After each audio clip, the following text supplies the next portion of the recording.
ওইটাই। By the way, আমি তন্নি। আমি তুষার। বিয়ে। Nice name. জি। দুজনের নামই ত দিয়ে। হ্যাঁ, তাই তো, দুজনের নাম ত দিয়ে।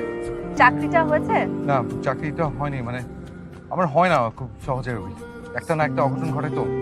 বললাম না যে আমার নাম অঘটন ঘটন ঘটিয়েছি, যেখানে যে একটা অঘটন। আরে আরে কি আশ্চর্য, এইভাবে কেউ গাড়ি চালায়? দেখেছেন অবস্থা কিভাবে রং সাইড। তোনে কি করলেন এটা? সরি সরি সরি, আমি বুঝি না। আমি এক্সট্রিম সরি। কি আপনি ঠিক আছেন? মানে আর এই জন্য আমি আপনাকে সরিয়ে দিই। আপনি আমাকে মুখে বলতে পারতেন। না, মুখে বললে তো হতো না। আমি আপনাকে মুখে বলতাম, সেটা আপনার ব্রেনে যেত। তারপর আপনি পিছনে ফিরে তাকাতেন, তখন তো আপনাকে ধাক্কা দিয়ে চলে যেত গাড়িটা। কি? আপনার হাসি অনেক সুন্দর। আপনার জামায় আবার ময়লা লেগে গেল। I am so sorry. তো কি হয়েছে? ধুয়ে দেওয়ার জন্য তো আপনি আছেনই। জি। হ্যালো, আচ্ছা কি ব্যাপার ভাই? আমি তো বললাম যে আমি কোনো লাইফ ইন্স্যুরেন্স করাবো না। এই উল্টাপাল্টা স্কিম আমার শোনারই দরকার নেই। আপনি কেন বারবার ফোন দিচ্ছেন? স্যার একবার করান না স্যার, এটা খুবই ভালো একটা স্কিম স্যার। যারা অঘটন ঘটায় স্কিমটা না তাদের জন্য একদম পারফেক্ট স্যার। শুনেন স্যার, অনেক সময় তো অনেক অঘটন ঘটাতে গেলে নানা রকম দুর্ঘটনা ঘটে যায় না স্যার? এটা আপনার জন্য খুবই ভালো হবে স্যার। স্কিমের নাম অঘটন ঘটন পটিয়সী স্কিম স্যার। একবার করালে 2 বছর একদম ফ্রি পাবেন স্যার। একটু চিন্তা করে দেখেন স্যার প্লিজ। স্যার দেখেন না, করাবেন নাকি স্যার? এটা কি ফাজলামি হচ্ছে নাকি? কে কে সে? এটা শাহেদা আপু নাকি?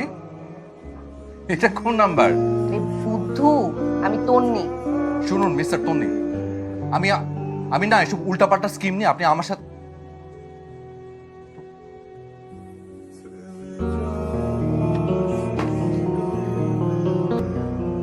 সরি সরি সরি সরি, আমি সরি ফর এভরিথিং। আমি আসলে কল্পনা মানে বুঝতে পারিনি যে আপনি আমাকে কল যে দিবেন। I am sorry. কালকে ফ্রি আছেন? হ্যাঁ, না, হ্যাঁ হ্যাঁ, মানে ফ্রি না থাকলেও ফ্রি আছি, মানে হয়ে যাবো আর কি। I I love you. কি সমস্যা? কে আপনি? না না সরি, আমি বুঝিনি। আমি ভেবেছি আপনি অন্য কেউ, তাই আমি যে সুন্দরী মেয়ে দেখলে প্রেম করতে মন চায়। না না সরি ভাই, আমি আসলে ভেবেছিলাম উনি অন্য। শুনেন, আমি আপু দেখেন না, এই ছেলেটা এসে আমাকে আই লাভ ইউ বলতেছে। চিনি না জানি না, না, না, ফাজিল আপু, আপনি কোথাকার। তোমাকে কেন বলবে? না না, আমি ওনার জামা দেখে ভেবেছি উনি তুমি। ইয়া পুরে প্রপোজ করতে আইছস? জি। ইয়া পুরে কেন প্রপোজ? ভাবে আমি কামড়ে কি বলতে চেয়েছিলেন আমাকে? বলেছি তো। না, আপনি তো ওই মেয়েটাকে বলেছেন, আমাকে তো কিছু বলেন।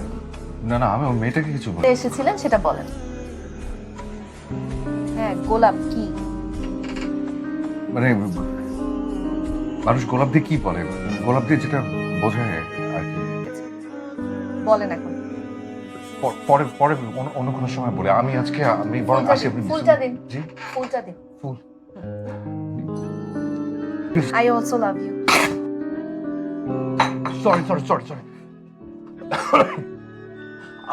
আম সো সরি সরি। কথা বলছি, তোমার মধ্যে কোনো রিয়াকশন নেই, একদম মানে অফ। বাবা আমার। হুম? তুমি পানি শেষ করে নাও, আমি পরে বলছি। না না, পানি খাওয়া শেষ। কি হচ্ছে বাবা? বাবা আমার জন্য ছেলে দেখছে। হ্যাঁ, এটা তো পুরো নাটক সিনেমার মতো হয়ে গেল। আরে কি আশ্চর্য।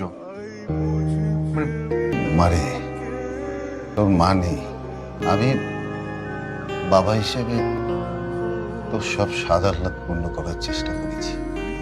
তা যে ছেলে নিজেকে সামলাতে পারে না, এরকম একটা ছেলের কাছে তোকে কি করে তুলে দিই বল? বাবা ওর কপালটাই এমন, খালি অঘটন ঘটায়।